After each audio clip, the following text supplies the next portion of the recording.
While camping in the wild forests of Yellowstone, my son cold-bloodedly left me without food or equipment and said, "Bye. Go meet the Grizzly." He thought I would die of hunger or bear claws so he could take my inheritance. But when he returned home, I was already waiting there with a smile on my face. "I have a surprise for you," I said. "You won't believe what happened next." Before we continue, please subscribe to the channel and let us know where you're listening in the comments. The front door exploded open without warning. Ethan stormed through, his hoodie damp from the Portland drizzle, sneakers squeaking against my hardwood floor. "Dad, I need $6,000 right now."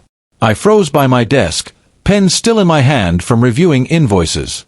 The aggressive edge in his voice hit me like a slap. This wasn't my son asking for help. This was someone making demands. "Ethan, what?" $3,500 tonight. He paced across my living room, hands clenched into fists. "I already transferred your monthly amount last week. The $3,000 barely covers my rent." His voice cracked with frustration. "You think that's enough? You think that covers everything?" My flannel shirt suddenly felt too tight. Grease still clung beneath my fingernails from working on Mrs. Chen's transmission earlier. I'd built these auto shops from nothing. Worked 18-hour days after Laura died. Sacrificed everything to give him opportunities one never had. "Son, we've talked about this. You need to find steady work." "Work?" Ethan spun around, his face flushed red. "Why should I work when you're sitting on all this money? When you control everything like some dictator?" The accusation stung. I straightened my shoulders, military posture kicking in. "I'm trying to teach you responsibility." "Responsibility?" He laughed bitterly. "You want to know about responsibility? After you die, I'll be an amazing master of your auto shops. I'll run them better than you ever did." The words hung in the air like poison. My chest tightened. The casual way he spoke about my death. The calculation behind his eyes. This wasn't grief or frustration talking. This was greed. I opened my mouth, but no sound came. 22 years of single parenting, of sacrificing, of hoping he'd become the man his mother would have been proud of. All crumbled in that moment. Ethan must have seen the shock on my face. His expression shifted, realizing he'd revealed too much. Without another word, he spun toward the door. The slam echoed through the house like a gunshot. The family photo on the mantel rattled, Laura's smiling face trembling behind the glass. I stood there motionless, watching it slowly settle back into place. The silence pressed against my ears. Outside, Ethan's car engine roared to life and faded into the distance. I remained frozen by my desk, the pen still gripped in my white-knuckled hand, staring at that photo that refused to stop its gentle trembling. The next morning, I reached up to straighten the family photo. Laura's face smiled back at me, young, radiant, holding 10-year-old Ethan at his Little League game. The memory hit like a physical blow. Laura's funeral. Ethan standing beside me in his only suit, 3 sizes too big, clutching my hand while I tried not to collapse. The mortgage on the first auto shop was 3 months behind. Laura's medical bills had drained our savings. I'd promised her dying breath I'd take care of him, give him everything she couldn't. By Thursday, I found myself pulling out old photo albums. Each page revealed another sacrifice I'd forgotten. Ethan's private school tuition, $35,000 per year, because the public schools weren't good enough for Laura's son. His University of Oregon education, complete with the dorm experience he demanded. The Honda Civic, I bought him for graduation, $19,000 in cash because he refused anything used. I traced the edges of a picture from his 16th birthday. Even then, something was missing in his eyes. While other kids his age worked summer jobs, Ethan spent his time gaming, living off the monthly allowances I justified as investment in his future. The progression was clear now, spread across decades of photographs. Every handout, every rescued failure, every crisis I'd solved with my checkbook had carved away pieces of his character. I thought I was being a good father. Instead, I'd created a stranger who calculated my death like a business transaction. Saturday evening, I sat in Laura's old chair, the one I'd never had the heart to remove. She would have seen this coming. Laura always understood people better than I did. She would have pushed him toward independence, made him earn every dollar. I failed her, I whispered to the empty room. The realization settled into my bones like winter cold. I'd spent 22 years trying to buy Ethan's love to compensate for the mother he'd lost. Every payment had been a bandage over my own guilt, my own inadequacy. I'd convinced myself that providing for him was the same as parenting him. Sunday morning, I returned the albums to their shelf and sat at my desk.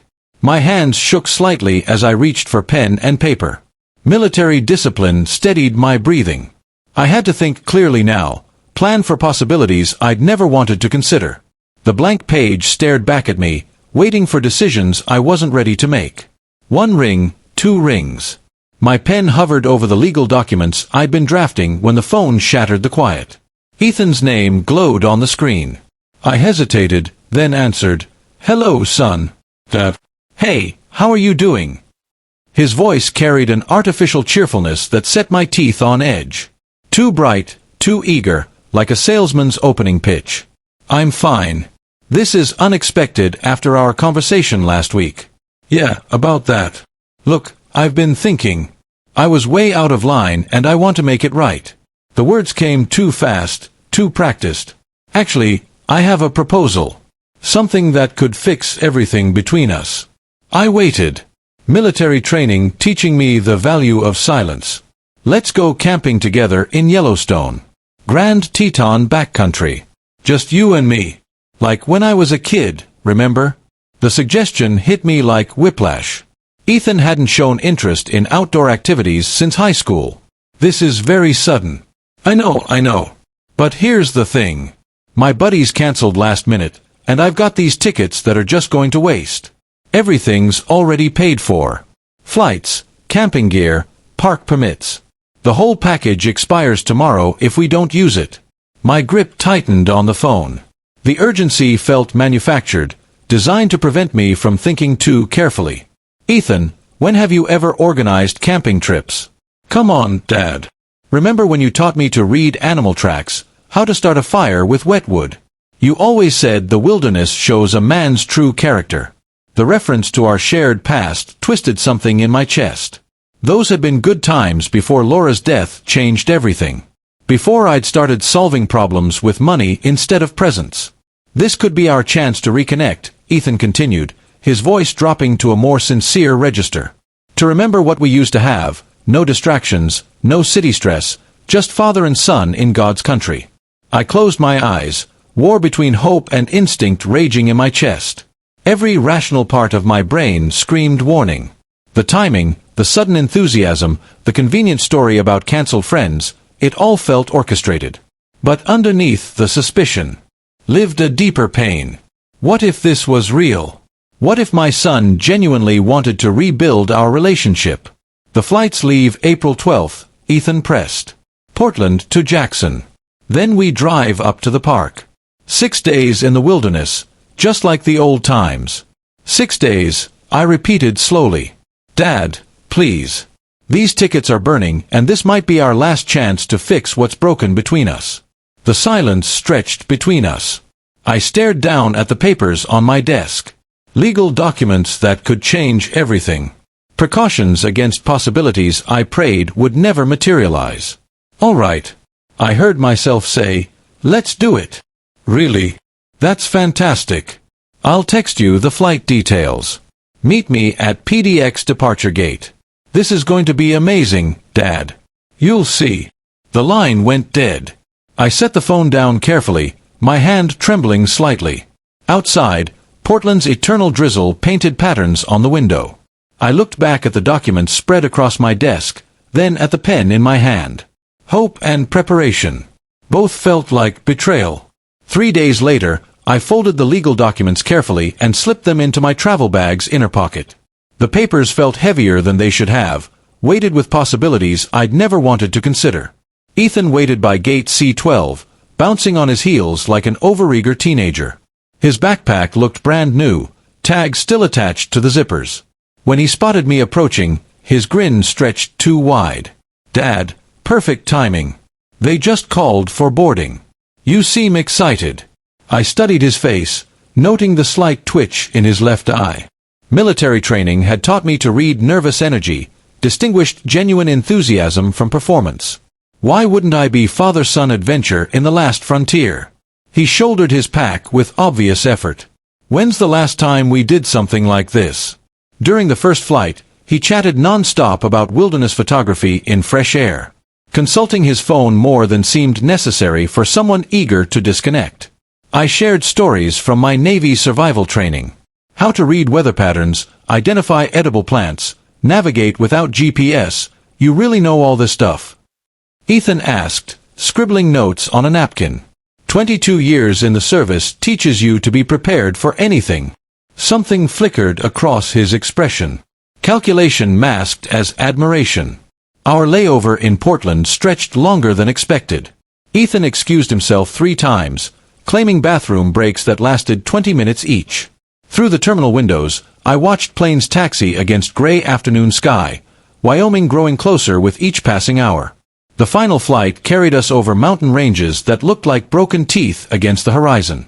Ethan pressed his face to the window, but his reflection showed tension rather than wonder.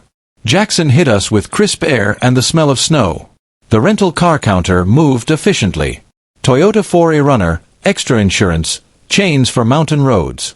I handled the paperwork while Ethan loaded our gear, favoring his right shoulder like something ached. Outdoor supply store next, he announced, consulting his phone again. Need to grab a few extras. At Northern Exposure Outfitters, he insisted on specific items. High-powered flashlights, emergency flares, rope, more than seemed necessary for basic camping.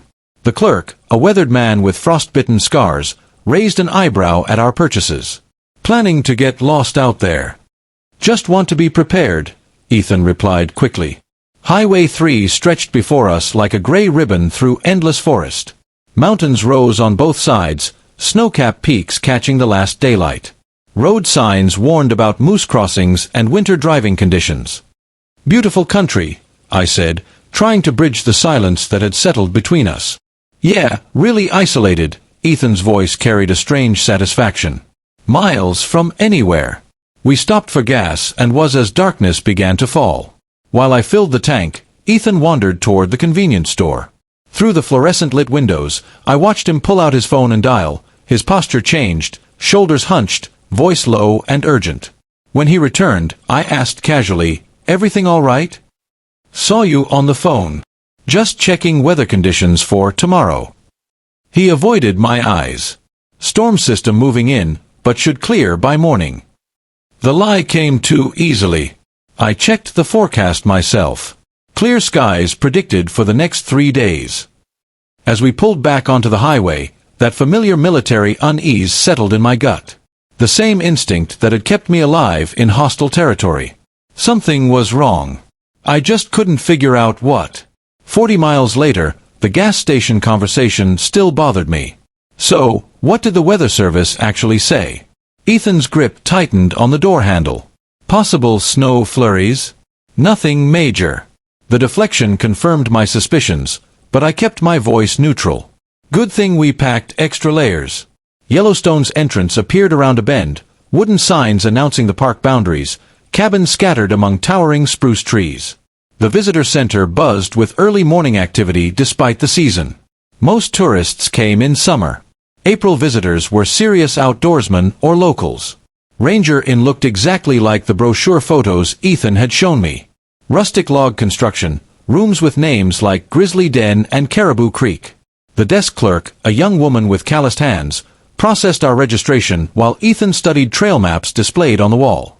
"First time to Yellowstone?" she asked. "For him." I nodded toward Ethan. "I've been to Wyoming before, military exercises." "Which trails are you considering?" Ethan stepped forward before I could answer. Tlanica River backcountry route. We want the full wilderness experience. The clerk's expression shifted to concern. That's advanced terrain, very remote. Most people start with the shorter nature trails. We're experienced campers, Ethan insisted, though his definition of experience apparently included 0 actual camping trips in the past decade. Park Ranger Jennifer Walsh looked like she'd stepped out of a recruitment poster, confident, capable, with the no-nonsense bearing of someone who dealt with every type of wilderness emergency. Her briefing room smelled of coffee and pine, walls covered with topographical maps and wildlife photos. "Gentlemen, let's be clear about what you're undertaking."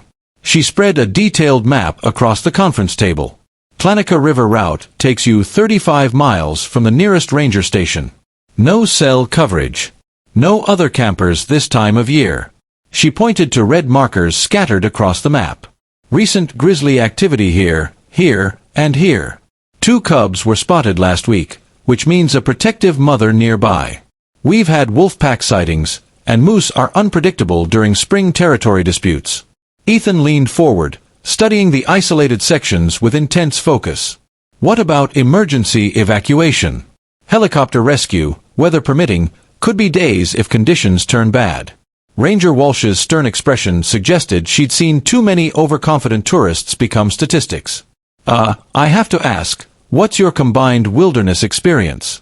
I answered honestly about my military background, while Ethan mumbled vague references to camping with friends.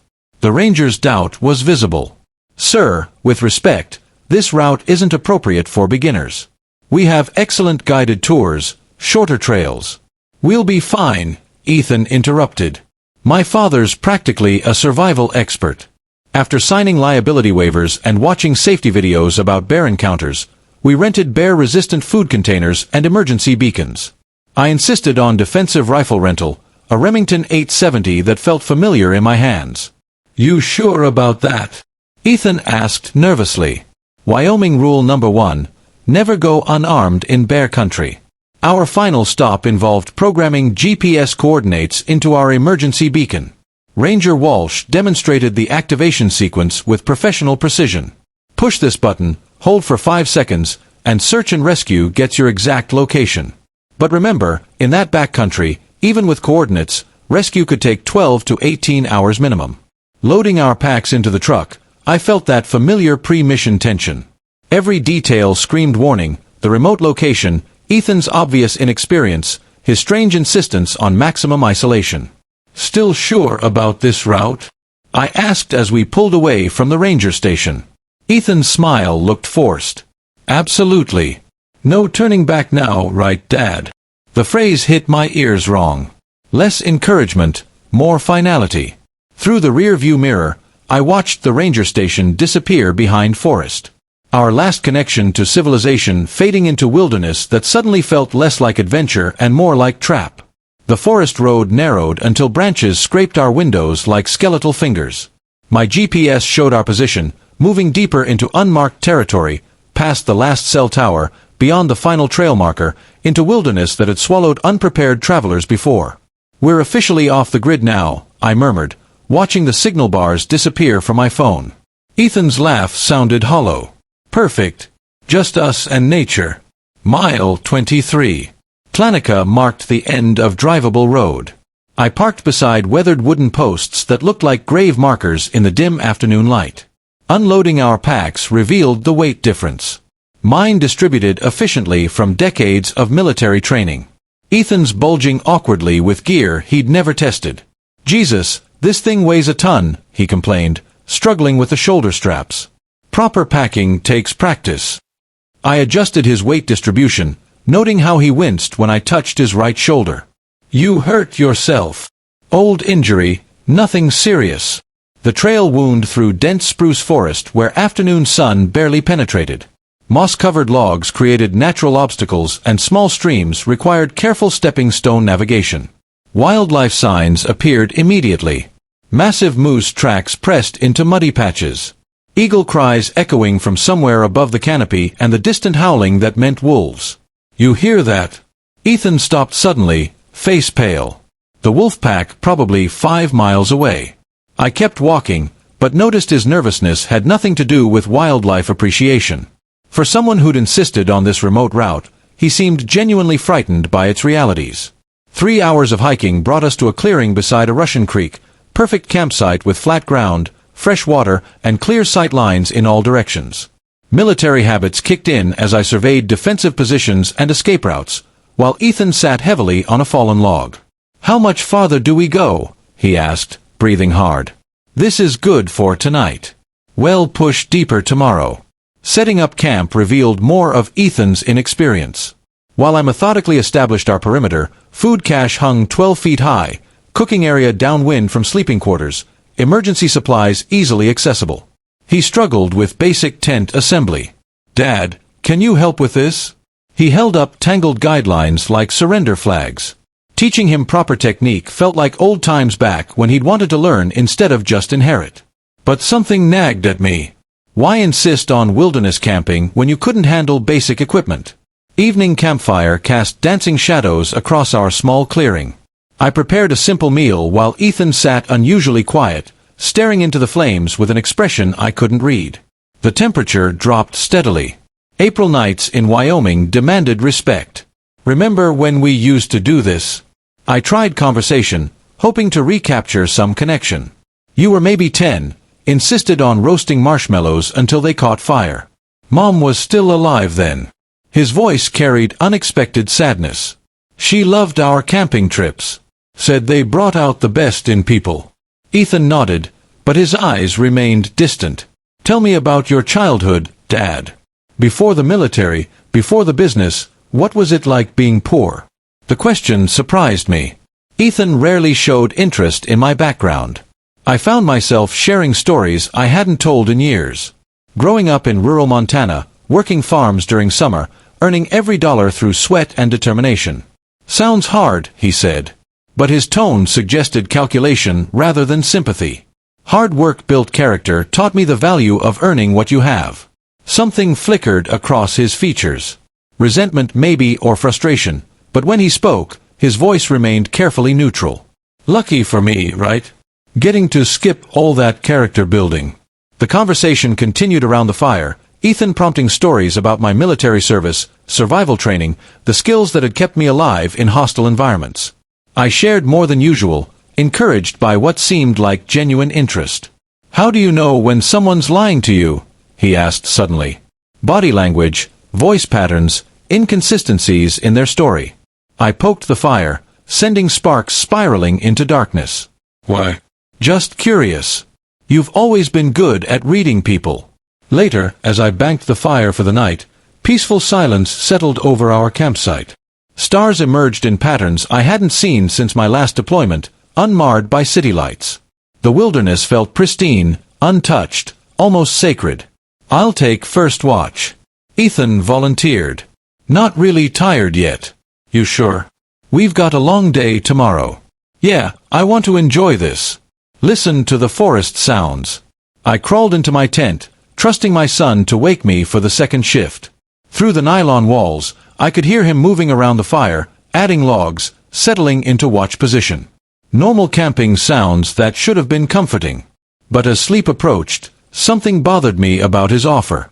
In all our conversations, Ethan had never shown interest in solitary reflection or nature appreciation. Why start now? The last thing I noticed before exhaustion took over was the change in sounds outside. No more casual movement around the fire, just careful stillness that suggested someone waiting rather than watching. Dawn light filtering through my tent walls brought me to consciousness. Outside, I heard the metallic clanking of equipment being loaded. Too early, too urgent for normal morning preparations. I unzipped the tent flap and stepped into frigid air that made my breath visible in white puffs. Ethan stood by our truck, methodically packing gear with military efficiency he'd never displayed before. Every piece of survival equipment, GPS device, emergency beacon, rifle, food containers disappeared into the vehicle. "What's going on?" My voice cut through the morning silence. Ethan startled, then straightened with defiant posture. "Getting ready to leave. We planned 3 more days. What's the rush? Change of plans?" He avoided my eyes, continuing to load equipment. "Weather's turning bad." The lie hung between us like smoke. Yesterday's forecast had been clear, and the sky showed no threatening clouds. My military instincts, dormant since arriving in Wyoming, suddenly screamed warnings. "Ethan, talk to me. What's really happening here?" Something snapped in his expression. Years of carefully controlled resentment exploded across his features like a dam bursting. "You want to know what's happening? I'm done. Done with your control, your manipulation, your constant judgment. Son, I don't understand." "Don't." He wheeled around, fists clenched. Don't call me son. Sons don't get treated like employees. Sons don't have to beg for every dollar while their father sits on millions. The venom in his voice hit me like physical blows. This wasn't momentary anger. This was cultivated hatred festering for years beneath our family's surface. I've given you everything. You've given me nothing. Ethan's voice cracked with rage. You made me dependent, kept me weak, controlled every aspect of my life with your checkbook. Well, guess what? I'm taking control now. My hands trembled as understanding dawned. The camping trip. This whole thing was planned. Finally catching on, military genius. His laugh carried no warmth. Took you long enough. Why, Ethan? If you needed money, we could have worked something out. I don't want your allowance anymore, Dad. I want what's mine by right. Your business, your assets, everything you've been dangling over my head for decades. The cold morning air seemed to freeze around us. I stared at this stranger wearing my son's face, speaking words that shattered 22 years of paternal love. You're planning to leave me here. Very good. Yes, I'm leaving you here to figure things out for yourself. Maybe 35 miles of wilderness will teach you what real dependence feels like. My chest constricted. Ethan, this is bear country without equipment. Without GPS, should have thought about that before you made me into your puppet. He slammed the truck's tailgate shut. Maybe you'll survive. Maybe you won't. Either way, I'll inherit what should have been mine years ago. Please. The word scraped my throat raw. Whatever I did wrong, we can fix it. Don't do this. For a moment, something flickered across his features. Doubt maybe. Or remembered affection. Then his expression hardened into something unrecognizable. Goodbye, Dad. He climbed into the driver's seat. Try not to meet the Grizzlies too quickly. I want you to have time to think about what you created. The engine roared to life. I stepped toward the truck, desperate to reason with him, but he threw it in reverse and backed away. Through the windshield, I saw his face, cold, calculated, devoid of any filial emotion. Ethan! My shout echoed off distant mountains as the truck disappeared around a bend. The sound of the engine faded gradually, leaving me standing on an empty dirt road in the vast Yellowstone wilderness, 35 miles from the nearest human being. Dust settled around my feet. The silence that followed was absolute. No human sounds, no mechanical noise, just the whisper of wind through spruce trees and the distant cry of a hawk. I stood there for a long moment, processing the enormity of what had just happened. My son, the boy I'd raised, protected, provided for, had just sentenced me to death. The dust from Ethan's truck still hung in the air when military training kicked in, overriding the emotional devastation. Shock was a luxury I couldn't afford, not 35 miles from civilization in Grizzly country. I forced myself to breathe steadily, letting decades of Navy discipline take control. First rule of survival, assess your resources. I patted down my pockets. Wallet, house keys, a small folding knife I'd forgotten about. No food, no water, no GPS, no emergency beacon, the clothing on my back, and nothing else. Second rule, evaluate the environment. April in Wyoming meant temperatures dropping below freezing at night. The terrain around me consisted of dense spruce forest, unmarked trails, and complete isolation. Ranger Walsh's warnings echoed in my memory. Recent grizzly activity, wolf packs, unpredictable weather patterns. Third rule, prioritize survival needs, shelter, water, signaling, navigation. In that order, I studied the sun's position, calculating direction. East led deeper into wilderness. West eventually reached the main park road, though at what distance I couldn't determine. My aging memory summoned fragments of topographical knowledge from the ranger station briefing. River systems flowed generally northwest toward the park boundary. Movement was critical. Standing still meant death. I began walking west, following the faint tire tracks Ethan had left. Within 100 yards, the tracks diverged from what appeared to be an animal trail cutting through the underbrush. Game trails usually led to water sources, essential for survival and potential rescue visibility. Every step required conscious effort. At 62, my knees protested the uneven terrain, and my civilian conditioning was worlds away from my military peak. But anger fueled my movement. Fury at Ethan's betrayal, at my own blindness, at the years I'd wasted enabling his transformation into this monster.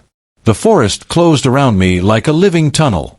Massive spruce trees blocked most sunlight, creating a twilight atmosphere, even at midday. I broke branches as I walked, creating crude trail markers for potential rescue teams, though the odds of anyone finding me seemed impossibly remote. Bear sign appeared everywhere. Claw marks on tree bark, massive paw prints in soft earth, scat that looked disturbingly fresh. I made noise while walking, remembering Ranger Walsh's instructions about avoiding surprise encounters. The irony wasn't lost on me. My son had placed me in a situation where bears might be the least of my problems. Hours passed. My mouth grew dry, then parched. The game trail meandered through increasingly dense vegetation, and several times I lost it completely, forced to backtrack and search for the continuation. Exhaustion crept into my legs, but stopping meant losing precious daylight. A distant sound made me freeze. Mechanical, rhythmic, definitely human-made engines, multiple engines. I stood perfectly still, listening. The sound came from the north, maybe 5 hours away. ATVs or motorcycles moving in for information. I stood perfectly still, listening. The sound came from the north, maybe 5 hours away. ATVs or motorcycles moving in for information. Hunters, park rangers, search and rescue.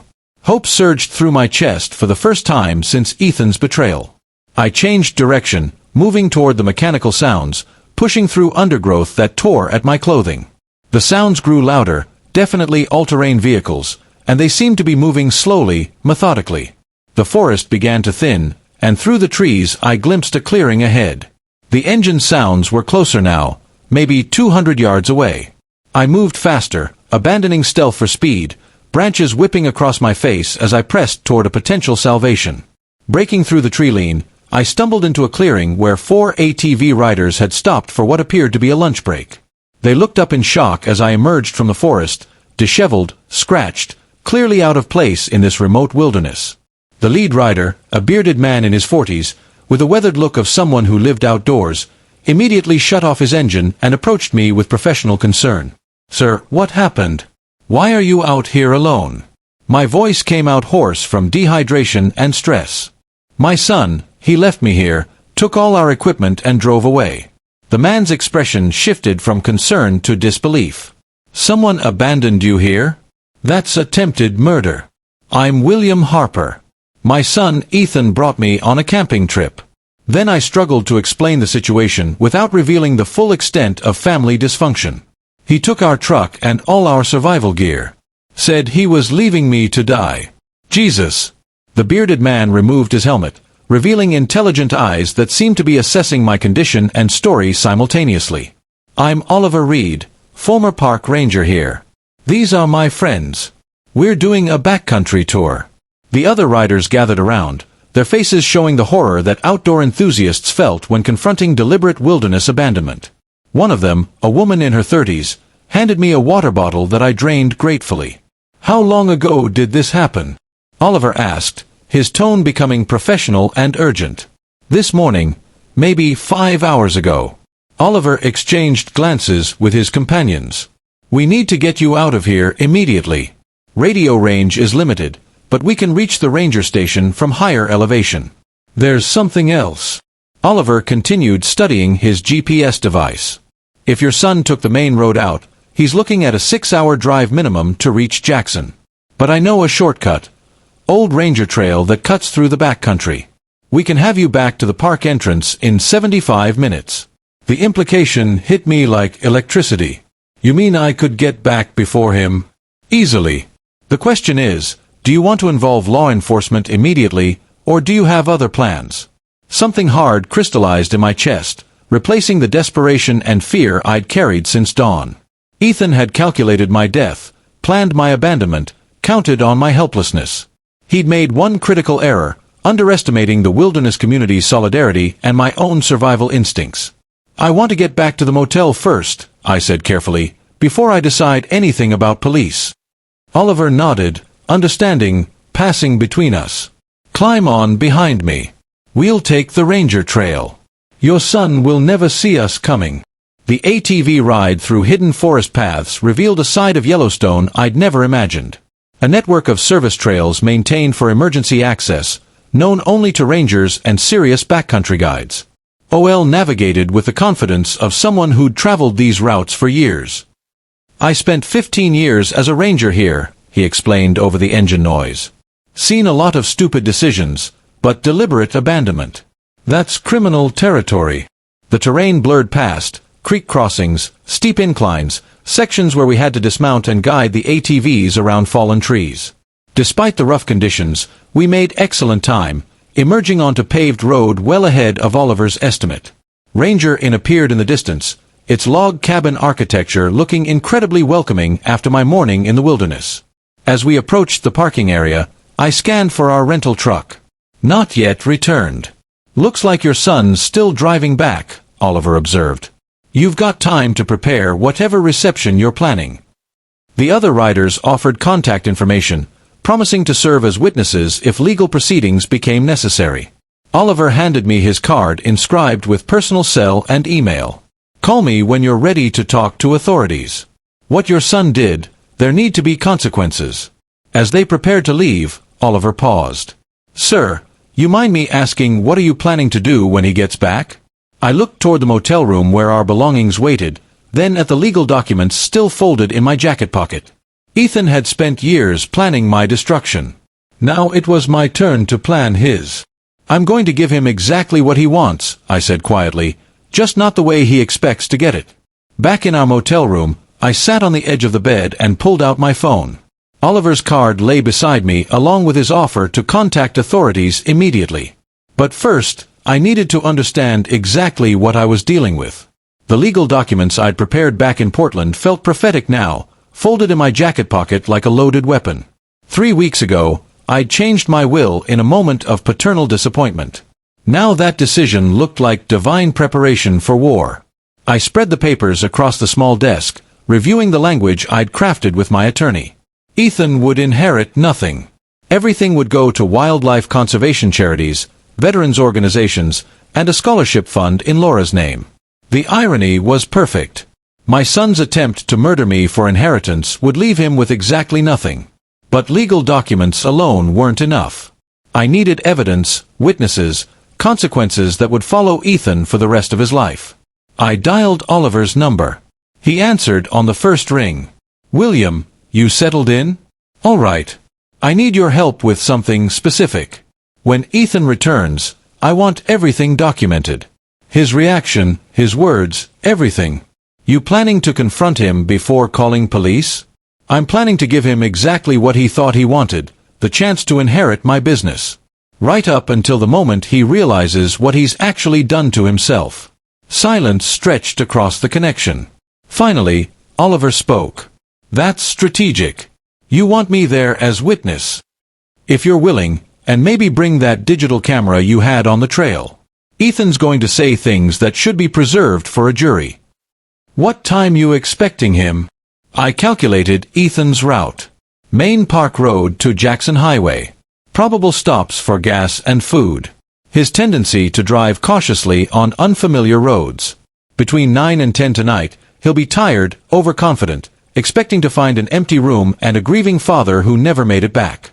Instead, he finds his intended victim very much alive, and very well prepared. After Oliver agreed to arrive by 9 o'clock, I called my attorney in Portland. The conversation was brief, but crucial.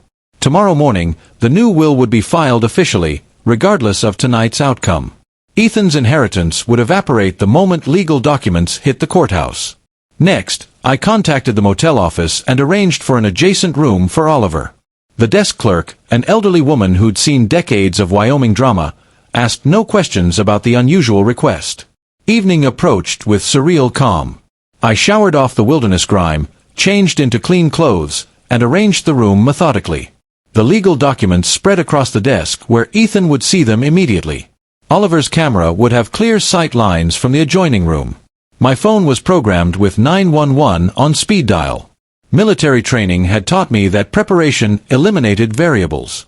Tonight, Ethan would walk into a controlled environment where every advantage belonged to me. The irony wasn't lost on me. My son had spent months planning my death in the wilderness. Now I was planning his social and financial death in civilization.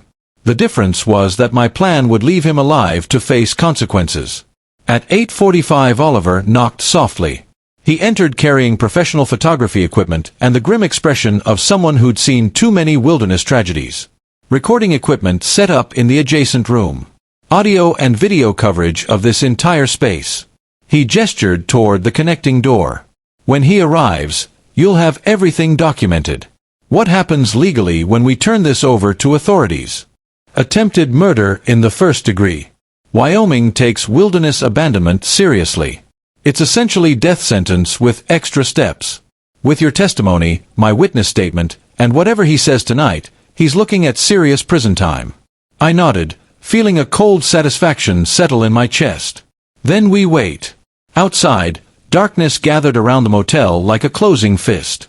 Through the window, I could see the main road, where Ethan's headlights would soon appear, carrying him toward a reckoning he'd never imagined possible. The phone showed 9:15 p.m. Any minute now, my son would discover that his perfect crime had become his perfect downfall. Headlights swept across the parking lot, and I recognized the distinctive sound of our rental truck engine. Ethan had returned from his failed murder attempt, probably rehearsing grief-stricken phone calls to report his father's tragic disappearance. I positioned myself in the chair facing the door, legal documents clearly visible on the desk. Through the connecting wall, I heard Oliver adjusting his recording equipment. Everything was ready. Ethan's key scraped the lock twice before catching. When the door opened, he stepped inside with the cautious air of someone expecting to find an empty room. The overhead light illuminated his face, and I watched recognition hit him like a physical blow. "Dad," the word came out strangled, disbelieving. "Hello, son. How was your drive?" His face cycled through confusion, shock, and something approaching terror. How are you here? How did you get back? Turns out I'm harder to kill than you calculated." Ethan's legs seemed to buckle slightly. He gripped the doorframe, eyes darting around the room as if searching for escape routes. "I don't understand. I left you 35 miles from nowhere without food, water, or equipment." "Yes, I remember." I kept my voice conversational, almost friendly. Interesting choice of last words, by the way. "Go meet the Grizzlies." Really captured the sentiment beautifully. "Dad, wait. You don't understand." "Oh, I understand perfectly. You brought me to Yellowstone to murder me for my inheritance. Spent months planning it, researched the most remote location possible, even practiced your shocked son routine for when the authorities found my body." Ethan's mouth opened and closed wordlessly. Sweat beaded on his forehead despite the cool evening air. "The problem with your plan," I continued standing slowly, "is that you underestimated the wilderness community. Turns out there are people who actually help each other survive instead of abandoning family members to die. Look, if this is about money, it was always about money for you. That's what I finally understand. Every conversation, every camping trip, every moment of what I thought was father-son bonding, you were just calculating my net worth." I walked to the desk and picked up the legal documents. "You want to know what's fascinating? 3 weeks ago, right after our fight, I changed my will. Called it paternal disappointment at the time." Ethan's eyes locked onto the papers in my hands. "What do you mean changed?" "I mean, you inherit nothing. Not the auto shops, not the bank accounts, not the house your mother loved. Everything goes to charity, wildlife conservation, veterans organizations, scholarship funds." The color drained from his face completely. "You can't do that. I'm your son. You were my son. This morning you became something else entirely. A man who calculated his father's death for financial gain. Dad, please, if you'll just listen. I listened this morning while you explained how my controlling behavior ruined your life. I listened when you said I deserved to die alone in bear country. I'm done listening." Ethan's composure cracked completely. "You self-righteous bastard. You created this. Your constant control, your manipulation, keeping me dependent while judging every choice I made. There it is. The real Ethan Harper. You want to destroy me? Fine. But remember, you made me into this. Every dollar you dangled, every condition you attached, every way you controlled my life. This is your creation. I felt a strange calm settle over me. You're absolutely right. I did create this. I enabled your dependence, bought your affection, confused providing with parenting. That's my failure as a father. Then change the will back. Fix this. The will was filed this afternoon. It's done. I walked toward the door, past my son, who looked smaller, somehow diminished. But you're wrong about one thing. I didn't create your willingness to commit murder. That choice was entirely yours. Ethan's voice cracked. Where are you going? To call the police. Attempted murder is still a felony, even when it fails. Dad, wait. I paused at the threshold. Goodbye, Ethan. In a strange way, you've given me exactly what I needed. Absolute clarity about who you really are. The last thing I saw before stepping outside was my son collapsing into the chair I'd vacated, staring at the legal documents that represented the complete destruction of everything he'd tried to gain through my death. The fluorescent lights in the Jackson Police Department interview room buzzed overhead as Detective Sarah Martinez reviewed the evidence spread across the metal table. Oliver's digital recordings, my sworn statement, and Ethan's own recorded confession from the motel room created an overwhelming case. Mr. Harper, I've been investigating wilderness crimes for 8 years. This is the most premeditated case of attempted murder I've encountered. Detective Martinez clicked through the audio recordings on her laptop. Your son's statements are remarkably incriminating. He always was thorough when he wanted something. The district attorney will file charges this morning. Attempted murder in the first degree, reckless endangerment, and conspiracy to commit fraud regarding your inheritance. Wyoming doesn't treat wilderness abandonment lightly. Through the interview room window, I could see Ethan in handcuffs being processed at the booking desk. Overnight in jail had stripped away his last pretenses. No more manipulation, no more charm, just a 30-year-old man facing the consequences of calculated evil. Oliver sat beside me, having driven down from Yellowstone, to provide his witness testimony. What's the likely sentence for this kind of crime? 12 to 22 years, depending on plea negotiations. Wyoming views deliberate wilderness abandonment as equivalent to attempted murder, because that's exactly what it is. I watched my son through the glass, feeling an unexpected absence of satisfaction. This wasn't victory. It was just the natural endpoint of choices he'd made over years of increasing entitlement and resentment. Will you be returning to Portland today? Detective Martinez asked. Tomorrow. I need to visit my attorney here first, finalize some estate planning documents. The detective nodded knowingly. Making sure your new will is completely secure, among other things. I stood, gathering my jacket and the evidence folders. I'm establishing a foundation in my late wife's name. Seems appropriate that Ethan's inheritance should help people who actually deserve assistance. Oliver and I walked out of the police station into crisp Jackson morning air. Downtown traffic moved with typical Wyoming pace, unhurried, practical, purposeful. What happens now? Oliver asked. Back to your business in Portland. Back to figuring out what kind of man I want to be in whatever years I have left.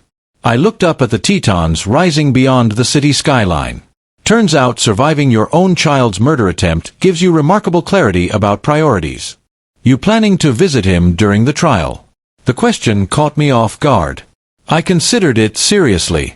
The paternal instinct to maintain connection warring against the reality of what Ethan had attempted. No, the man I raised died somewhere in those woods yesterday morning. What's left isn't my son anymore. We reached Oliver's truck in the parking lot. He handed me a business card with his personal information. If you ever want to come back to Wyoming for the right reasons, camping, fishing, actually enjoying the wilderness, call me. First trips on the house. Why would you do that? Because you survived something that should have killed you. And instead of letting it make you bitter, you're using it to help other people. That's worth supporting. I shook his hand, feeling genuine gratitude for this stranger who'd become an unlikely ally. Thank you for everything. Thank the wilderness community. We look out for each other up here. As Oliver drove away, I pulled out my phone and dialed my attorney in Portland. There were foundations to establish, scholarships to fund, a lifetime of enabling to undo through positive action. Ethan had brought me to Yellowstone to die for money. Instead, I'd learned to live for purpose. In trying to destroy me, he'd accidentally taught me the difference between providing for someone and actually caring about them. The irony was perfect and perfectly just. 3 days later, back in Portland, I received a letter from Ethan in jail. 6 pages of manipulation disguised as apology, promising change if I just reconsider the inheritance, explaining how prison would ruin his life. I read it once, then fed it through my office shredder. Some relationships don't survive attempted murder, no matter how much money you've invested in them. If you like this story, please like this video, subscribe to the channel, and share your impressions of this story in the comments. To listen to the next story, click on the box on the left.